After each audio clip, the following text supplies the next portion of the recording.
It's Miranda. And it's Michelle. And this week we're talking about Uncle Iroh from Avatar: The Last Airbender, one of my favorite cartoons and TV shows growing up. It is her favorite. This is my favorite one. So Uncle Iroh is the uncle to Prince Zuko from the Fire Nation. And he's kind of his mentor and this kind of like wise older figure that's supposed to lead Zuko to the path of righteousness. And he's just awesome. He's just all around awesome. What do you think of Uncle Iroh? I do like him. I do like him. Yes. Yeah, he has a lot of good qualities and qualities in a general and a leader that we've talked about. Yeah. He embodies those, so. Yeah, and so I had to write down some notes on his qualifications because he's just, like I said, all around great. So he was a retired Fire Nation general. He was the former crown prince of the Fire Nation. He was the Grand Lotus of the Order of the White Lotus. He was a firebending master. He was known as the Dragon of the West, which was like his nickname. And then, of course, he was the owner of the Jasmine Dragon Tea Shop in Ba Sing Se. So there's all of that. But he always had some sort of leadership role in all of those roles. So for someone who may not have seen Avatar: The Last Airbender, yes, give them the 30-second version of who he is. Iroh is the brother of the Fire Lord. So in the universe of Avatar, there's the four nations: the Fire Nation, the Water Tribes, the Earth Nation, and the Air Temples. And so he is the brother of the Fire Lord Ozai, and he is a well-respected general, well-respected fire-bending master. And he is very much in tune with the universe, I guess is the best way to phrase it. Yeah. He sees that you have all these four different types of benders, right? Fire, earth, water, and air. And he sees that makes the universe kind of work in harmony. And that's where he kind of differs from the rest of the Fire Nation, in that the Fire Nation is like, we're the best. We're better than everybody else. But he's like, no, there's a point to these other benders. You can't just get rid of them. Right. And that is kind of Iroh at his core, is like there's a harmony to be had. And I think that's my 30-minute spiel. That's right. Or 30 second. 30 seconds. Sorry. He is, right? He embodies a lot of the traits that we've seen in some of the other people we've talked about, right? He is trustworthy. He doesn't ask people to do things he doesn't want to do, right? Plus, he's a learned man, right? He studies, and like you said, he is not just about, well, we're just going to conquer all these people and they're lesser than we are. They've got something that they can offer us. We need to know them, and even just the fact of fighting them, we need to know our enemy. Right. And his other thing is also you need to respect them. Like, just because they're your enemy doesn't mean that they don't deserve some sort of respect, because they're still an expert in water bending, right? Is the big contrast to firebending, right? He's like, they're pretty powerful. You can't just say that they're not. They are. And so you need to be respectful of that power, even if you don't agree with them, even if you don't like them, even if you're at a war with them. Like, you can't just say, oh no, they're waterbenders, they're stupid. Right. So talk about Uncle Iroh and the tea, right? Because if you've never watched Avatar: The Last Airbender, and he loves tea, and you go on Google and you look up Uncle Iroh or General Iroh, you're going to see it with tea. Right? So explain what that's all about, and that how that relates to him being a leader. The tea for him is it's almost like a meditation, sort of, because he's very spiritual, and he takes it as a way to kind of reset. Is we're gonna have some tea, and then we're gonna calm down, and then we're gonna discuss the problem, or we're gonna discuss the problem over tea, right? It's like, for him, it's the process of it is almost meditative. And if, like I said, if you've never watched the show, I highly would recommend it. It's a fabulous show. But the big part of it is you have the Avatar who's trying to learn all the 4 bending styles, and you have Prince Zuko who's trying to capture the Avatar to regain his honor. And Iroh is with Zuko, and as kind of like his mentor, as kind of to keep him out of trouble and to keep him on this great path towards being a great leader. And while they're on this pathway in life, they end up in this Earth Kingdom city called Ba Sing Se, and they start up this tea shop called the Jasmine Dragon.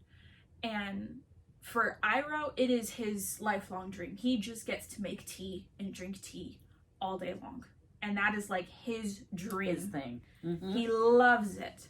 And even when all the other like earthbenders are like, oh my gosh, this tea is so great, you need to come and you need to do this super cool thing, you need to open up this other restaurant, you need to do that, he's like, no, I just want to run my tea shop and I just want to be left alone. And I think that boils down to what Iroh is. Like, he's content with where he is, and if he can do something to help somebody, he's all for it. But he doesn't want to have power or notoriety just for the sake of power or notoriety. Right. He has a bigger picture of life. Yes. Right? Yeah. And that's one of the qualities that I like about him as a leader, right? Mm-hmm. He's got that bigger picture and where he fits in to that. And he, one of the biggest things is, he sort of fell from grace within the Fire Nation, because in this big war that they had, the one city that never fell to the Fire Nation was Ba Sing Se. And he was the one general in 100-year war. He was the one general that broke through the outer walls. And the whole Fire Nation was like, oh my God, we're going to capture Ba Sing Se. This is going to be so great. This is going to be so great. But in the midst of that battle, his son, I think his name, I wrote it down because I kept forgetting it, Liu Ten, his son died in the battle. And Iroh kind of was like, what the hell are we doing? Right? Like, there is more to life than just war. Right? Like, my son has died. Yeah. I don't really want to do this anymore. And he still fought the battle, but they ended up losing because he was just distracted, which is not a great quality in a leader, to be distracted. But he was. And he didn't apologize for that. My son died. I have different priorities. Right. And when he came back to the Fire Nation, his father had passed, the Fire Lord. And his brother Ozai just kind of took the throne from him, even though Iroh was technically the crown prince. Not technically, he was the crown prince. He was supposed to take over. Ozai took it over. And Iroh, he just lost his son, now he's lost his father. He's like, there's bigger things in life than just this. And this is ridiculous, and I don't really want to be a part of this anymore. When rightfully he could have started a war over this. He could have. And tried to take the throne back. And as far as like firebending mastery, I mean, there's debates over it, but Iroh could have taken Ozai. Like, he really could have. But there's more to life than just power, and that's kind of his big philosophy. And I think that battle of Ba Sing Se really brought that home for him. And that's what he brings through the rest of the series, and that's what he teaches Zuko, is just that there's more to life than just power and notoriety. Right. And it's not just all about war and racking up how many bodies you can have on a battlefield, right? Yeah. Most definitely. So, I'm just going to mention this book. Many of you you've probably all heard of it if you're watching our channel. Yeah. And you probably own a copy of it, or several, like we do here. Yeah. But this is Sun Tzu's The Art of War. And you were saying that he's actually a character. It's like in the history of the Fire Nation, but they kind of transferred him. His name is Sun Wu, and it's one of the strategies that they teach in the Fire Nation for how to defeat others, is this book, The Art of War. Right. And I know we've read it, and it's really great, like, strategy-wise and all that, and what it takes to be a leader to win a war or win a battle. And if you haven't read it, I really encourage you, because while it isn't, an ancient Chinese text, it has a lot to offer not just for military leaders, but in your own life and in your family's life, or you're in a social organization or something like that. It really does, and it a lot of the chapters, like laying plans, attack by stratagem, energy, weak points and strong points, variations in tactics. What he has to say can be applied to your life. Yeah. But in talking about Avatar: The Last Airbender this week and Uncle Iroh, I was thinking about the very back of the book when they have an appendix that talks about the qualities of a general, and this just struck me as is really speaking to me about Iroh. So he says, the leader of the army is one who's mastered both arms and letters. He who is both brave and tender can be entrusted with troops. And then further on, he says, in war, there are 4 important influences. First, spirit. Second, ground. Third, opportunity. And fourth, force. He who understands these 4 matters has the qualifications of a general. Furthermore, dignity, virtue, benevolence, courage are all needed to lead troops, to calm the multitude, to put fear in the enemy, to remove doubts.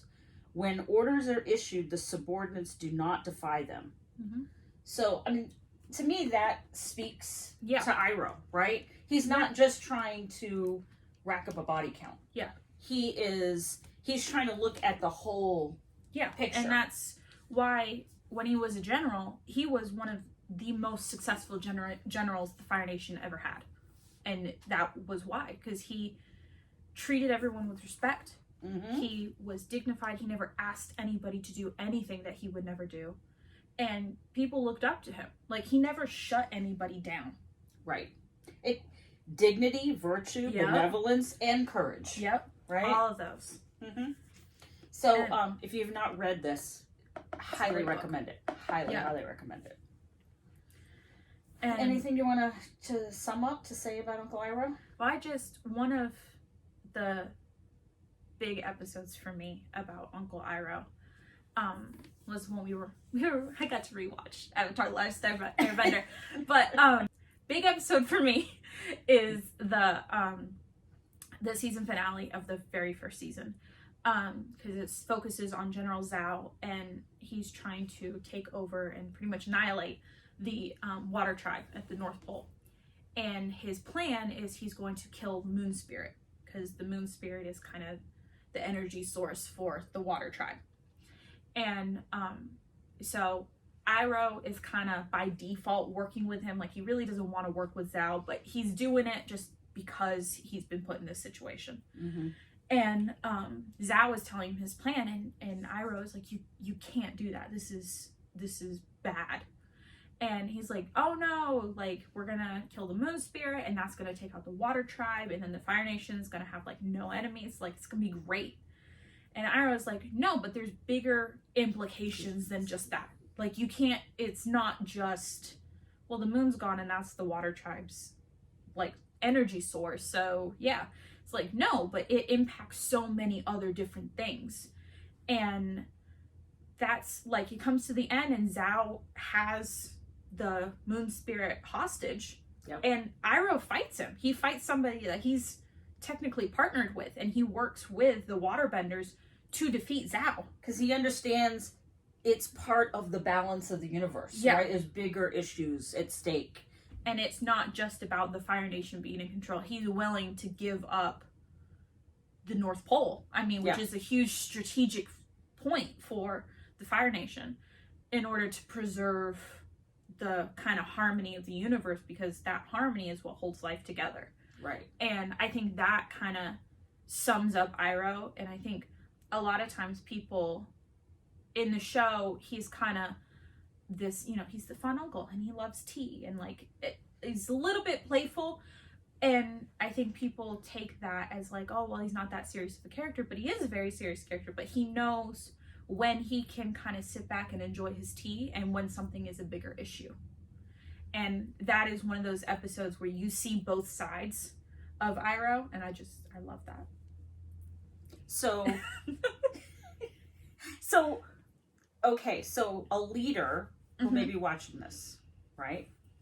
what would you say is the one takeaway from Uncle Iroh that a leadership strategy that a leader who might be watching this could use in an everyday situation? Think, at least for me, from Iroh, you can take away the need to respect everybody and respect that other people may know something more than you do, and not to be threatened by that. Yeah.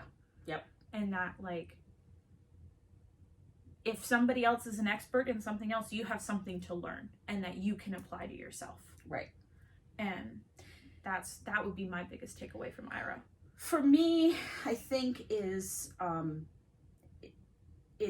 looking at a bigger picture and where you might fit into it. Yeah. Right. And I think that not only do you need to look at it as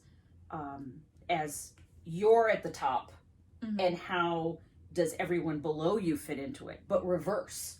Yeah. Right. There's no matter where you sit in a chain, there's always someone above you that you have to think about. Yep. Even, you think about something like a position like, say, even President of the United States, right? There's always somebody else he has got to consider. Yep. The UN, the European Union, the leaders in the Pacific Rim, right? There's always that bigger picture somebody has to consider.